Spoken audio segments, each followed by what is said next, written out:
हर minute करीब 18 लाख कमाने वाले, अपने एक ट्वीट से पूरे स्टॉक मार्केट को हिलाकर रख देने वाले दुनिया के सबसे अमीर आदमी टेस्ला और स्पेसएक्स के मालिक इलॉन मस्क आजकल खूब सुर्खियां बटोर रहे हैं। एक तरफ कल जब अमेरिका के राष्ट्रपति जो बाइडेन टेलीप्रॉम्प्टर से भाषण पढ़ते यानी लाइन दोबारा पढ़ो भी बोल गए, तो मस्क ने उनका मजाक उड़ाने का मौका नहीं छोड़ा और कहा कि जो टेलीप्रॉम्प्टर कंट्रोल करे वही असली प्रेसिडेंट।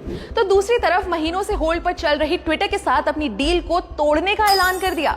नमस्कार, स्वागत है आपका जी न्यूज डिजिटल पर। मैं पलक यादव आपको बताऊंगी कि इलॉन मस्क ने ट्विटर को खरीदने की आखिर डील क्यों तोड़ी। हाल ही में हम सबको ये लगने लगा था कि ट्विटर के मालिक अब इलॉन मस्क होंगे। ट्विटर पर फ्री स्पीच का सपना लेकर आए इलॉन मस्क ने अप्रैल में ट्विटर को खरीदने की और उसे प्राइवेट बनाने की बात कही थी, मगर $44 बिलियन की ये डील कल टूट गई। जी हाँ, इलॉन मस्क ने ट्विटर को खरीदने से मना कर दिया है।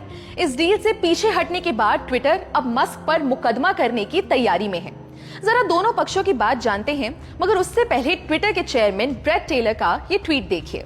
टेलर ने कहा कि ट्विटर का बोर्ड मस्क के साथ तय की गई टर्म्स और प्राइस पर लेन देन करने के लिए कमिटेड है और जरूरत पड़ने पर लीगल एक्शन भी लेने के लिए तैयार है। हमें विश्वास है कि डेलावेयर कोर्ट ऑफ चांसरी में हम जरूर जीतेंगे। मस्क का आरोप है कि ट्विटर ने उनके साथ धोखा किया, फरेब किया और ट्विटर पर फेक, स्पैम या बॉट अकाउंट्स का असली आंकड़ा नहीं बताया। मस्क का मानना है कि डील करते समय ट्विटर ने उनको बताया कि प्लेटफॉर्म पर ऑटोमेटेड या बॉट अकाउंट्स 5% से कम है, मगर टेस्ला के सीईओ मस्क को इस बात पर शक हुआ। उनका मानना है कि यह आंकड़ा 5% से कहीं ज्यादा है, तो उन्होंने ट्विटर को इसका प्रूफ देने को कहा। मस्क ने यह भी आरोप लगाया कि ट्विटर ने बिना किसी बातचीत के अपने बिजनेस करने के तरीके को भी बदल दिया। बहुत से सीनियर लीडर्स को ट्विटर ने फायर किया और नई हायरिंग पर रोक लगा दी। मस्क के हिसाब से मर्जर एग्रीमेंट का ये मटेरियल ब्रीच था। वहीं दूसरी तरफ ट्विटर का कहना है कि जब मस्क ने स्पैम अकाउंट्स के सही आंकड़ों की जांच पड़ताल की मांग की, तब ट्विटर ने उन्हें कहा कि आप रोज होने वाले ट्वीट्स के रॉ डेटा का एक्सेस ले लो, उससे असली और नकली अकाउंट्स का साफ साफ पता चल जाएगा। हालांकि ट्विटर सही आंकड़े अभी तक नहीं पेश कर पाया है। ट्विटर इस डील को पूरा करने की हर कोशिश में जुटा हुआ है, यहां तक कि जैसा हमने शुरुआत में बताया, ट्विटर मस्क को कोर्ट में घसीटने के लिए भी तैयार है। दरअसल ट्विटर और मस्क की डील के अनुसार अगर कोई भी पार्टी इस कॉन्ट्रैक्ट या डील को ब्रीच करने या तोड़ने की कोशिश करती है तो उसे $1 बिलियन का मुआवजा देना होगा।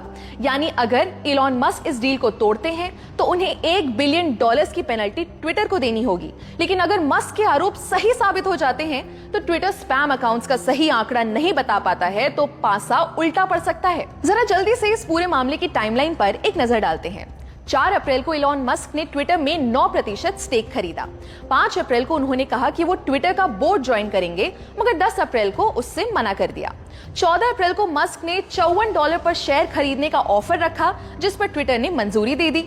29 अप्रैल को मस्क $44 बिलियन की डील को फाइनेंस करने के लिए $8 बिलियन के टेस्ला के शेयर्स बेच देते हैं।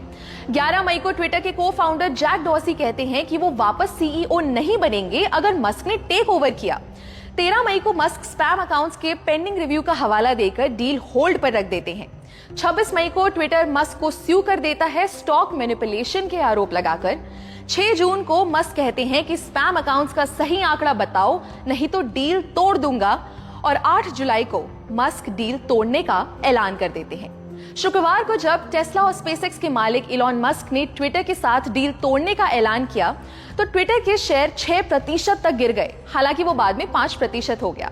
लेकिन हैरानी की बात यह है कि टेस्ला के शेयर 1% बढ़ गए। दोस्तों, मस्क ट्विटर को प्राइवेट बनाना चाहते थे। उनका सपना था स्पैम अकाउंट्स हटाकर इस बिजनेस में वैल्यू ऐड करने का और इसे एक ऐसा प्लेटफॉर्म बनाने का जहां हर कोई बिना किसी पाबंदी के अपनी बात को रख सके।